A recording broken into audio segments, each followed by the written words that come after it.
Hello everyone, मेरा नाम है अनुराग कुमार सिंह और आप देख रहे हैं CSIR net PYQ series solution with results. तो आज हम बात करेंगे CSIR नेट दिसंबर 2024 के क्वेश्चन आईडी 704156 की। क्वेश्चन है let A and B be two matrix which of the following statements are true. First one, both A and B are diagonalizable over R. Second, A is diagonalizable over C but not over R. Third one, neither A nor B is diagonalizable over R, but both A and B are diagonalizable over C. Fourth option, neither A nor B is diagonalizable over C.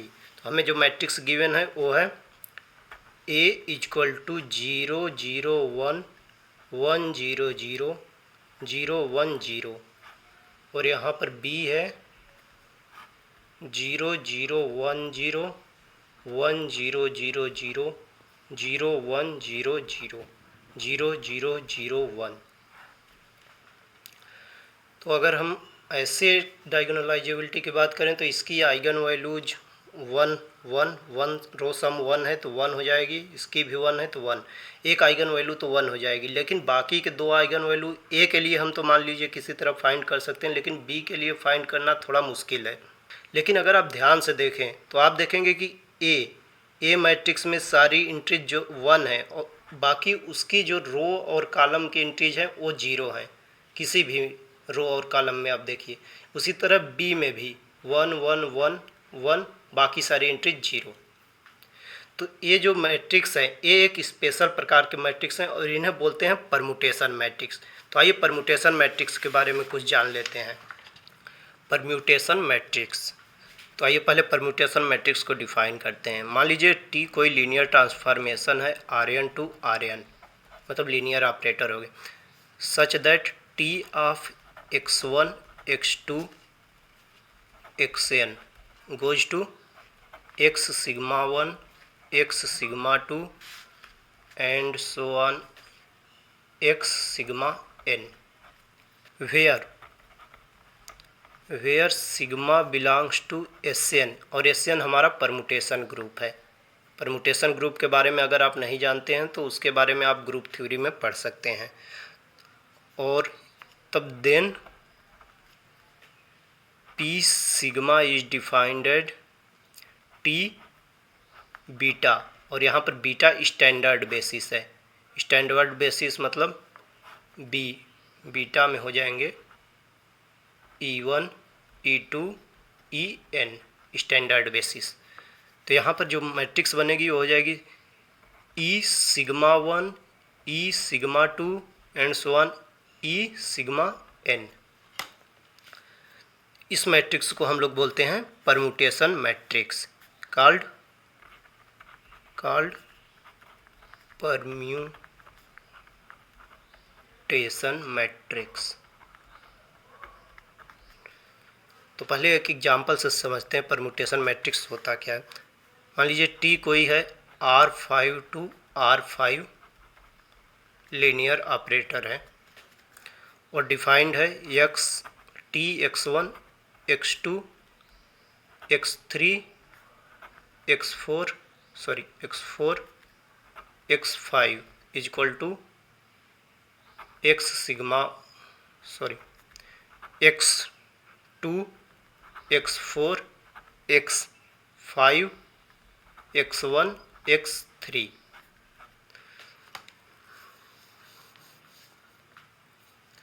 तो यहाँ से अगर हम देखें, अब ध्यान से देखिए, यहाँ से सिग्मा हो जाएगा, सिग्मा इक्वल टू, देखिए 1 कहाँ पे जा रहा है, 1 जा रहा है 2 पे और 2 जा रहा है 4 पे, 4 जा रहा है 1 पे, तो साइकिल क्लोज। अब 3 कहाँ जा रहा है, 3 जा रहा है 5 पे और 5 जा रहा है 3 पे, साइकिल क्लोज। तो ये हो गया सिग्मा।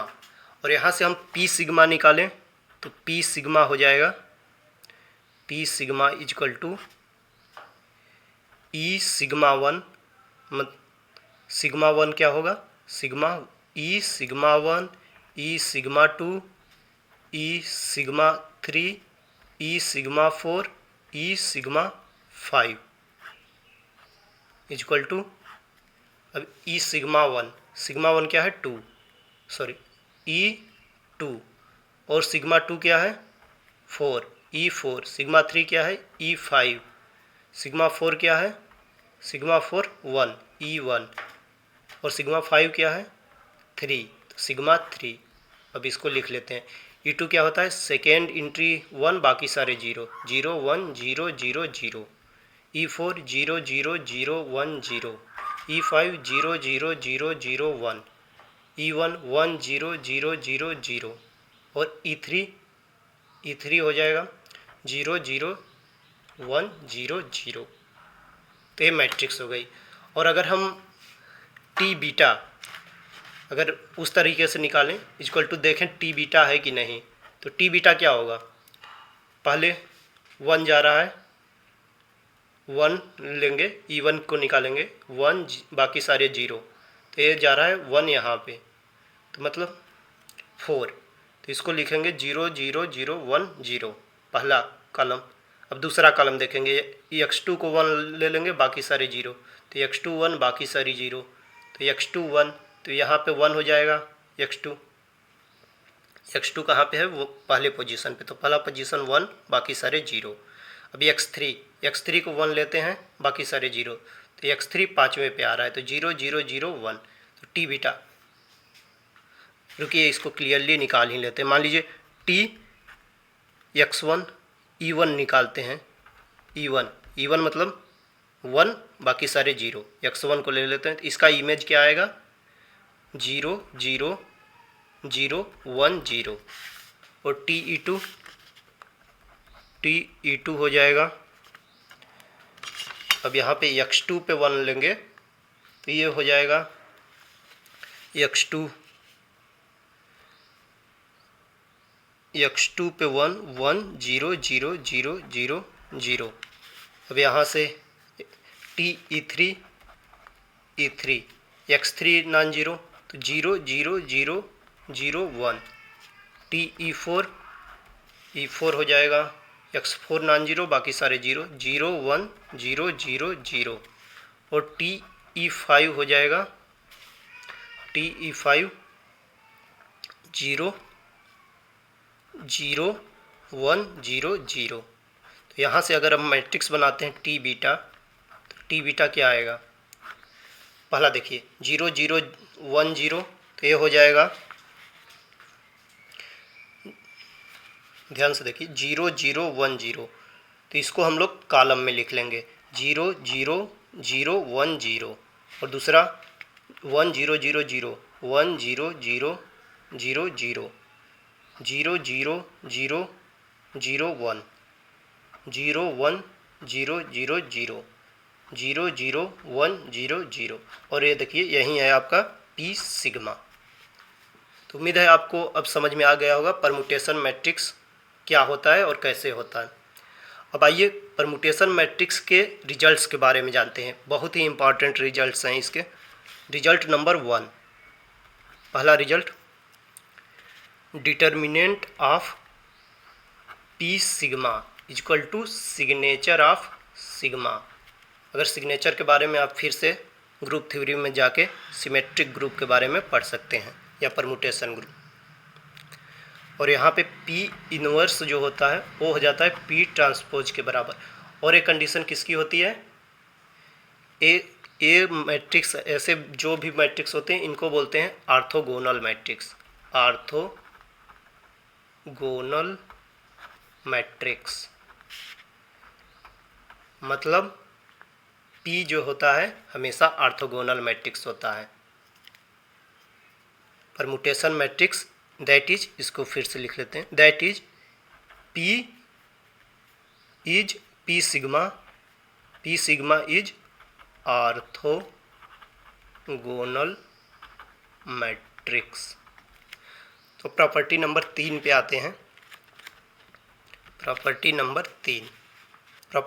3 है, मान लीजिए दो परमुटेशन मैट्रिक्स है P सिग्मा और P टाउ सेम आर्डर के हैं, तो ये हो जाएगा P tau O sigma.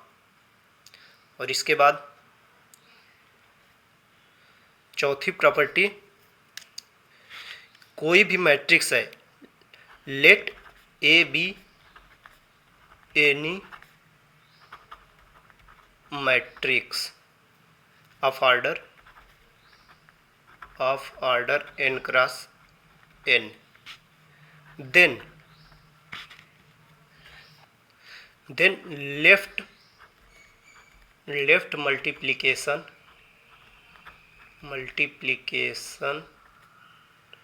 by p sigma on A permutes the rows of A. Similarly, right multiplication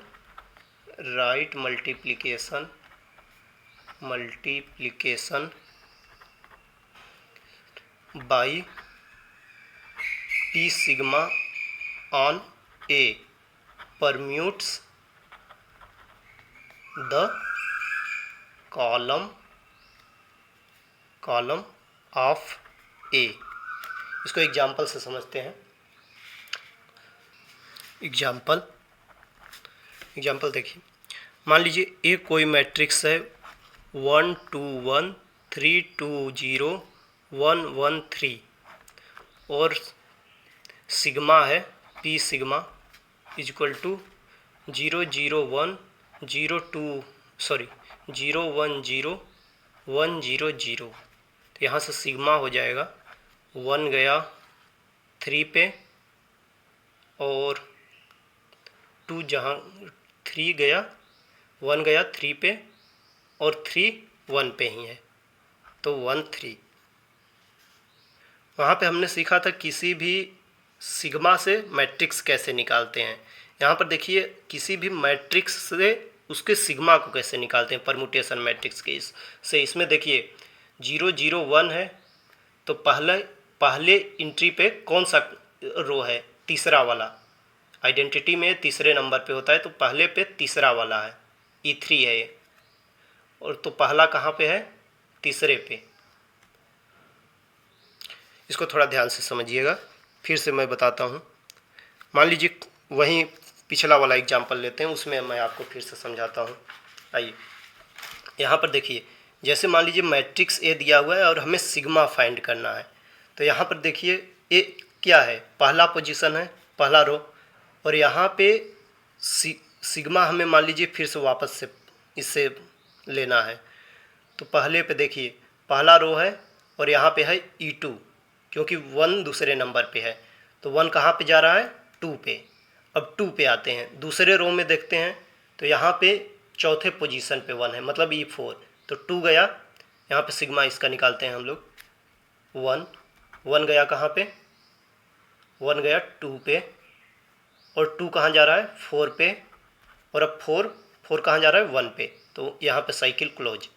और अब देखते हैं 3 कहाँ पे जा रहा है, 3 जा रहा है 5 पे, और 5 वापस 3 पे, तो एक साइकिल। तो इसी तरीके से यहाँ पर निकालेंगे सिग्मा। तो 1 कहाँ पे जा रहा है, 3 पे, और उसके बाद 3 कहाँ पे जा रहा है, 1 पे, तो ये साइकिल क्लोज। और 2 पे ही है, तो ये 2। तो आइए P सिग्मा A निकालते हैं। तो ये डायरेक्टली क्या हो जाना चाहिए, ये होना चाहिए, पहला रो रिप्लेस हो जाएगा तीसरे रो से और दूसरा रो वहीं सेम रहेगा। तो 1 0 3 2 2 1 1 3 1। अब मल्टीप्लाई करके देखते हैं P सिग्मा क्या है, 0 0 1 0 1 0 0 0 0, और A क्या है, 1 2 1 3 2 0 1 1 3। तो ये हो जाएगा, क्या होगा, आखिरी वाला 1, फिर इसमें मल्टीप्लाई करेंगे तो यहाँ भी 1, फिर मल्टीप्लाई करेंगे 3, यहाँ पे 3 2 0, और फिर इसको मल्टीप्लाई करेंगे तो ये हो जाएगा, क्या होगा, 1, यहाँ पे 1 2 1। तो दोनों, अच्छा यहाँ पे सॉरी यहाँ पे आपको रो पर म्यूट होंगे, मैंने कॉलम कर दिया था, तो यहाँ पे आप रो पर म्यूट करेंगे तो पहला रो तीसरे नंबर पे चला जाएगा और तीसरा रो पहले पे, तो ये हो जाएगा 1 1 3 3 2 0 और 1 2 1। अब देखिए, हाँ अब दोनों मैट्रिक्स सही हैं। और अब ए पी सिग्मा जो होगा वो हो जाएगा यहाँ पे, अब इस बार कॉलम, जब राइट साइड से करेंगे तो कॉलम पर म्यूट होगा, लेफ्ट साइड से करेंगे तो रो पर म्यूट होगा। तो यहाँ पर हो जाएगा 1 0 3 2 2 1 1 3 1। आइए मल्टीप्लिकेशन करके देखते हैं, 2 1 1 3 2 0 1 1 3, और यहाँ पे है 0 0 1 0 1 0 1 0 0, ये हो जाएगा 1, फिर यहाँ पे 2, फिर यहाँ पे पहले तो 1 फिर 2, फिर यहाँ पे फिर से 1, और यहाँ पर हो जाएगा 0 फिर 2 फिर 3, और फिर यहाँ पे 3 1 1। तो आप मिला सकते हैं, दोनों सेम है। तो ये हुई हमारी चौथी प्रॉपर्टी। अब आते हैं पांचवी प्रॉपर्टी पे, और पांचवी प्रॉपर्टी क्या कहती है, rank of P sigma is always full rank. क्योंकि वो आइडेंटिटी के रोज को ही परम्यूट करके बना है, तो फिर उसको आप अगर रो इक्विवेलेंट फॉर्म में चेंज करेंगे तो वहीं हो जाएगा, तो ये तो ऑब्वियस सी बात है। तो आइए अगले रिजल्ट पे आते हैं, छठवां रिजल्ट, और ये बहुत ही इम्पॉर्टेंट रिजल्ट है। Eigenvalues of permutation matrix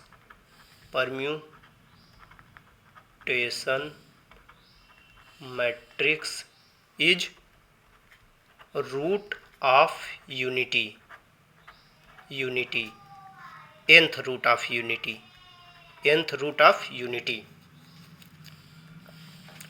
और यहाँ से पता चलता है nth रूट ऑफ यूनिटी मतलब सारे रूट जो हैं वो डिस्टिंक्ट है ओवर C। तो इससे पता चलता है कि P sigma is diagonalizable over C। तो कोई भी परम्यूटेशन मैट्रिक्स C के ऊपर हमेशा डायगोनलाइजेबल होती है। अब इसके बाद आठवां रिजल्ट, अब R के ऊपर बात करते हैं। P sigma is diagonalizable over R if and only if sigma consists of disjoint cycles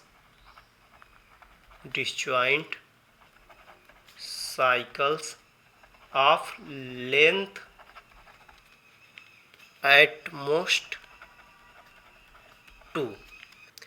तो ये 8 रिजल्ट हैं परम्यूटेशन मैट्रिक्स के, जो आपके याद होने चाहिए। अब आइए वापस आते हैं क्वेश्चन के ऊपर। क्वेश्चन हमें क्या कहता था, क्वेश्चन में ए गिवन है 0 0 1 1 0 0 0 1 0। तो अगर सिग्मा ए के लिए अगर हम निकालें तो क्या हो जाएगा, फर्स्ट पोजीशन पे कौन है 3 और थर्ड पोजीशन पे 2 और सेकेंड पे 1। तो ये साइकिल यहाँ पे कंप्लीट हुई। और सिग्मा बी के लिए निकालें तो पहले पे देखें तो पहला पे कौन है 3, तीसरा वाला, और तीसरे पे 2 और दूसरे पे 1। तो ये यहाँ पे साइकिल क्लोज, और चौथे पे 4 ही है। तो ये हो गया सिग्मा बी। अब क्योंकि ये देखिए 3 साइकिल है, साइकिल की लेंथ 3 है, तो ये डायगोनलाइजेबल नहीं होगा over R, not diagonalizable over R, और ये भी नॉट डायगोनलाइजेबल ओवर आर। तो दोनों ही आर के ऊपर डायगोनलाइजेबल नहीं है, और परम्यूटेशन मैट्रिक्स हैं तो सी के ऊपर तो डायगोनलाइजेबल होंगे ही।